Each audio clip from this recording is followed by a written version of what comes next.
Toninho, eu diria que hoje nós temos normas ambientais o suficiente para que a sustentabilidade seja acompanhada de um desenvolvimento econômico.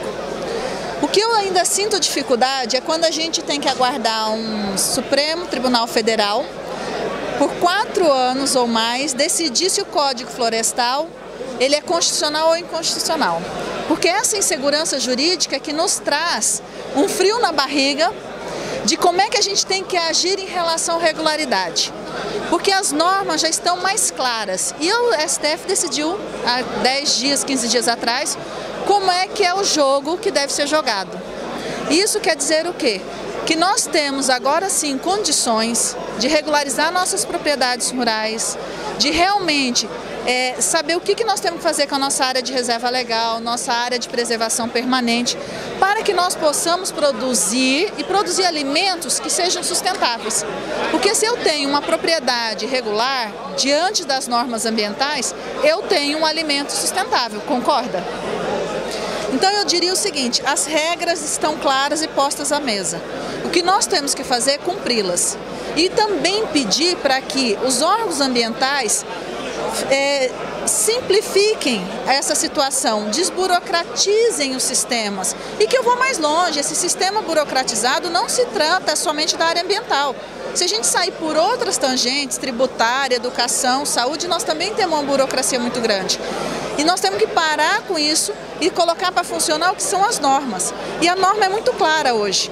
O STF decidiu, nós temos áreas consolidadas, nós podemos fazer compensação de área de reserva legal. A área de preservação permanente, ela está bem clara e definida, não tem mais discussão jurídica acerca disso. O que é preciso a partir de agora?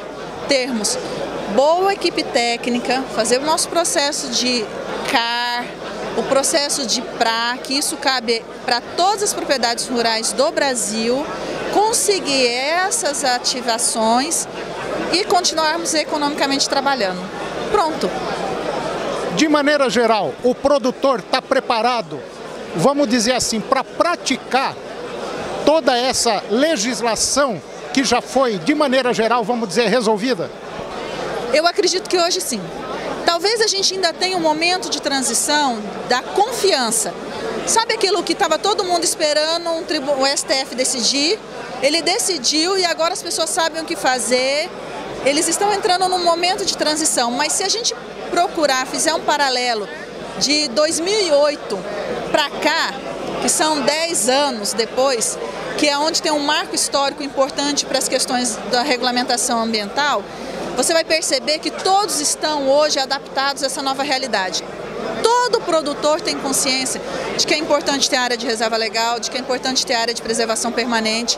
E uma outra coisa interessante, também já entenderam que além de eu regularizar essa propriedade, se ele tem um confinamento, eu tenho um licenciamento em separado.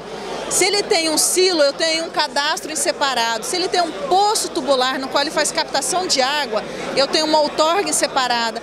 Se ele tem uma captação de água superficial em rios, ele também tem que ter uma outorga de captação de água. Eu percebo uma compreensão maior e um conhecimento maior por todos. O que faltava é ele ter a garantia de que o poder público vai botar isso para funcionar. E agora nós estamos esperando a parte do poder público, porque ele está preparado. Agora, ele pode estar preparado, mas ele vai ter condições, vamos dizer, entre aspas, de fiscalizar essa situação que nós estamos vivendo hoje? Nós estamos falando do poder público, se ela tem essa condição, é uma incógnita. Eu acredito que a mesma convicção que eu tinha do que eu estava falando do nosso produtor, eu não tenho em relação ao poder público. Eu acredito que a gente precisa ainda de um engajamento maior. E eu diria que mais do que fiscalizar, que é uma sensação de repressão, é monitorar. O monitoramento evita o dano. Quando eu fiscalizo, o dano já ocorreu, é sinal de que eu vou gerar um embargo, um auto de infração. Mas se eu monitoro a situação, ela vindo para e passo, olhando a qualidade da água, olhando os mapas, pedindo, fazendo um trabalho, eu tenho um meio ambiente mais conservado. E vamos falar bem claro, eu estou falando conservado, é que eu posso usar sem destruir totalmente. É uma forma de eu garantir para gerações futuras. É uma forma de eu ter uma qualidade ambiental. Agora, Toninho, eu vou abrir um espaço e pedir o seguinte. Sabe o que eu acho mais interessante? Você sabia que a área de reserva legal só existe no Brasil, né? E que a gente põe esse ônus só para aquele que é proprietário rural, né? Mas nós estamos num ambiente agora com ar-condicionado, energia, falando aqui. Quem que vai pagar essa conta? Não está na hora da gente começar a discutir essa conta também? Do benefício que o produtor rural leva para aquele que está na zona urbana? A gente devia começar a questionar isso, não? É porque é muito fácil, é muito comum você estar na zona urbana e criticar o setor agropecuário como destrutivo, como acabando com o meio ambiente e tal. Isso é muito simples. Mas a hora que você está num ambiente desse, ou vai a uma churrascaria e pega uma bela de uma picanha, ninguém reclama. Pelo contrário, reclama se ela vai estar salgada ou não. E eu vou mais longe.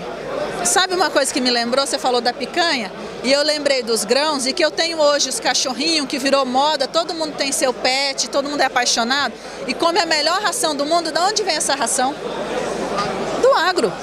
Então nós vivemos do agro, vivemos da pecuária, isso não dá direito a ninguém produzir degradando o meio ambiente, infringindo norma. Mas a gente precisa também trazer a nossa responsabilidade de quem vive na zona urbana. O que nós podemos fazer? Quando que nós vamos estar dispostos a pagar por essa qualidade? Resumindo, o urbano precisa conhecer mais o rural, né? Sem dúvida nenhuma. Conhecer não só o benefício, mas também o ônus que a gente leva, que o produtor rural leva de cuidar, de cercar, de evitar queimadas, de evitar... Até hoje nós temos problema de furto de árvores, de animais, assim por diante. Nós temos que pensar nisso. Nós temos que pensar no futuro. E quando a gente pensa em mudanças climáticas também, você tem que lembrar que quem está com ônus maior é quem é o produtor rural.